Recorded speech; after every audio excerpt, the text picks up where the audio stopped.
My name is Rachel, and until last fall, I genuinely believed I could survive anything if I just stayed quiet long enough.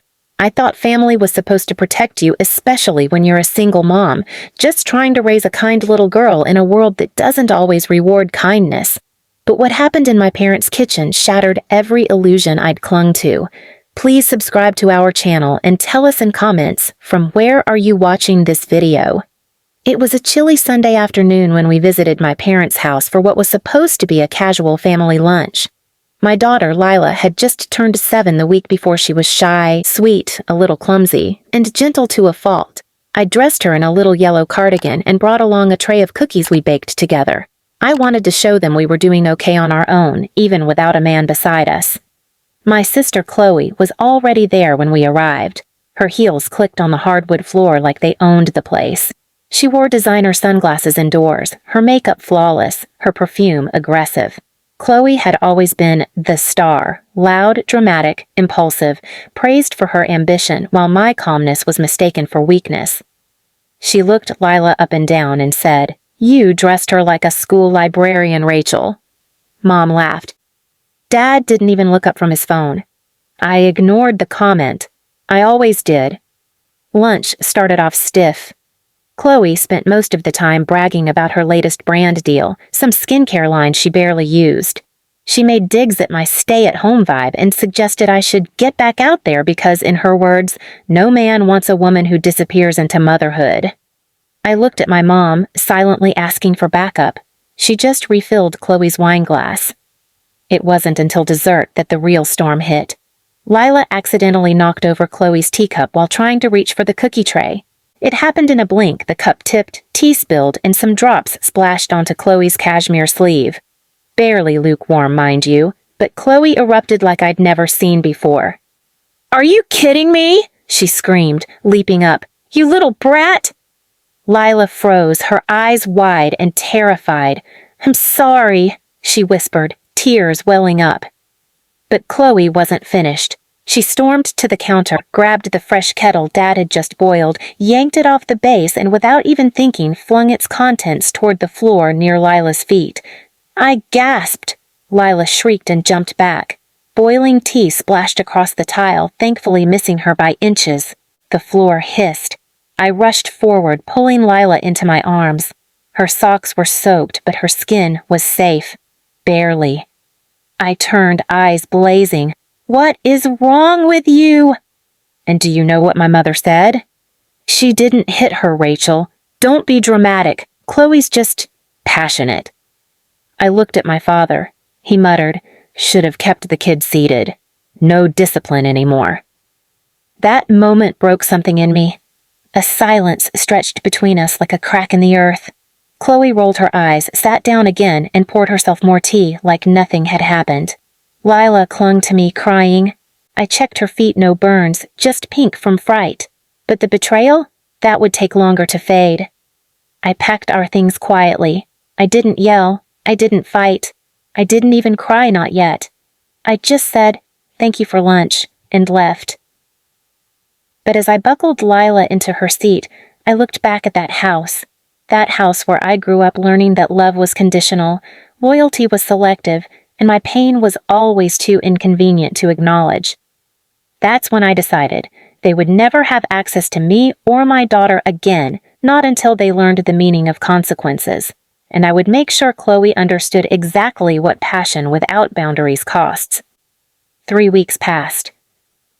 I didn't answer their texts. I ignored their missed calls. I left their birthday voicemail for Lila unheard. I wasn't going to pretend anymore. Meanwhile, I focused all my energy on Lila. She had nightmares for days after that Sunday. She'd cry in her sleep, mumbling, "Don't yell at me." I sat beside her bed every night and promised, "No one will hurt you again. I promise." But a promise means nothing if you don't act on it. Then, something strange happened. One morning I got an email from a lawyer. Apparently, my parents were working with Chloe to apply for guardianship over Lila, claiming I was mentally unstable and creating parental alienation by denying family contact. I stared at the screen, shaking. I almost threw my coffee cup across the room. They were trying to take my child? I called the lawyer's office myself, calmly pretending to be interested in resolving things quietly. That's when I learned it was Chloe's fiancé's firm. Oh, so it was personal. I knew Chloe. She was always obsessed with winning, but this was war. What she didn't know, I had already started preparing. The day we left their house, I'd taken Lila straight to a trauma therapist. Every session was documented. I kept receipts, medical records, screenshots of texts where my mom mocked my parenting and Dad called me overly emotional. And then I played my ace. You see, what no one knew, not Chloe, not even my parents, was that I had once worked with a nonprofit that helped domestic abuse survivors. I'd learned the legal system inside out. I knew the power of evidence, and I knew exactly how to file an emergency protective order, especially one backed with professional testimony and a paper trail. But I didn't stop there. I had also saved copies of my parents' financial documents from when I used to do their taxes. My name was still attached to a family investment fund from years ago, a fund they'd forgotten I co-owned because they never thought I'd use it. I withdrew every dollar, legally, quietly. Then I called the retirement home they were on the wait list for and canceled their application, using my legal share of the fund to dissolve their financial eligibility. Chloe? I hit her where it hurt most. Remember that skincare brand she bragged about? I emailed them, anonymously, with video clips taken from that lunch, her screaming at a child yelling, "Brat," the boiling water on the floor. Yes, I'd had my phone recording in my pocket the whole time, a reflex I'd picked up from working in legal aid. 2 weeks later, the brand cut ties with her. Her sponsorship dropped. Her online followers plummeted. One Reddit thread went viral. Is Chloe Carter actually abusive?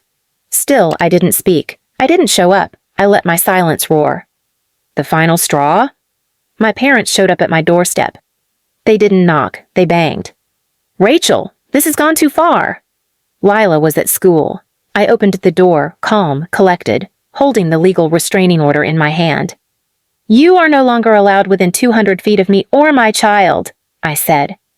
My father tried to push past me. We're your family.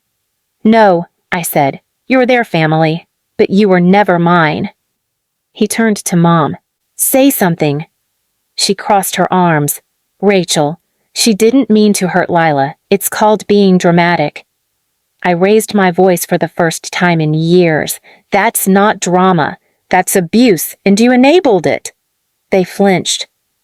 You watched her throw boiling liquid near a child and called it passion. You let her scream at a 7-year-old, and now you're angry I stood up for my daughter? They were speechless. You taught me that silence was survival, but I'm teaching my daughter that silence ends cycles. We don't protect abusers here, even if they share our blood. Then I closed the door. That night, Lila and I danced barefoot in the kitchen.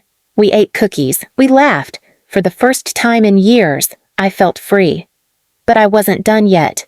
3 months had passed.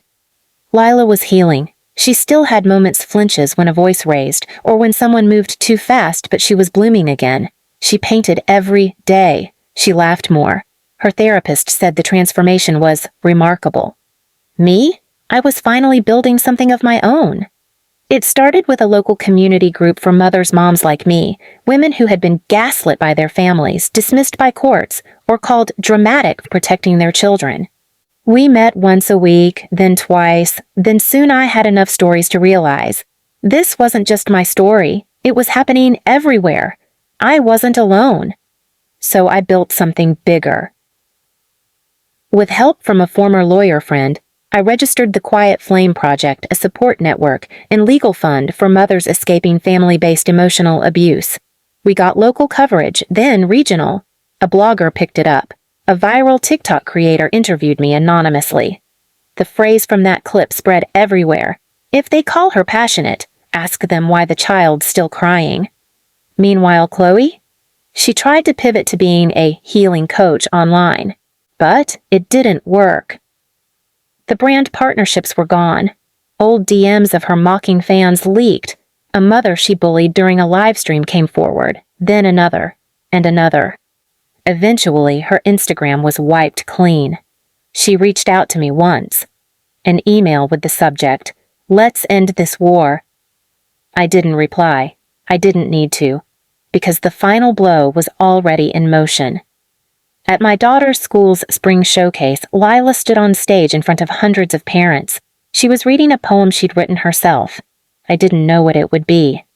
She looked at the microphone, small hands shaking, and began.